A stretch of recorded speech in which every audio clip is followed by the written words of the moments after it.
సంసార సాగరంలో పడి కష్టాల మధ్యలో ఈదుతున్న ఒక మనిషి ఒక బాధగా ఒక చోట్ల కూర్చుని నాకెప్పుడు దేవుడు ప్రశాంతతను సంతోషాన్ని ఇవ్వనే ఇవ్వడు అని బాధపడుతూ ఉంటే అటుగా వెళ్ళిన ఇంకొక మనిషి అతని మొహం చూసి నీ మొహం వాడినట్లుంది, ఏమైంది అని అడిగాడు. నేను ఎప్పుడు అడిగినా దేవుడు నాకు అడిగింది ఇవ్వనే లేదు అని చెప్తాడనమాట.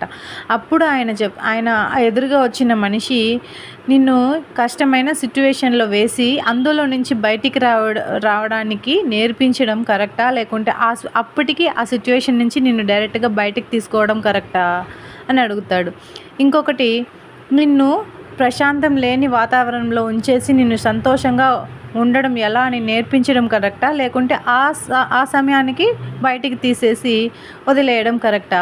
ఎప్పుడు జీవితంలో సంతోషంగా ఉండడాన్ని నేర్చుకోమని దేవుడు కష్టాలు ఇస్తూ ఉంటాడు. ఒక్కసారి నేర్చేసుకున్నామంటే జీవితం మొత్తం సంతోషంగానే ఉంటాం. ఎన్ని కష్టాలు వచ్చినా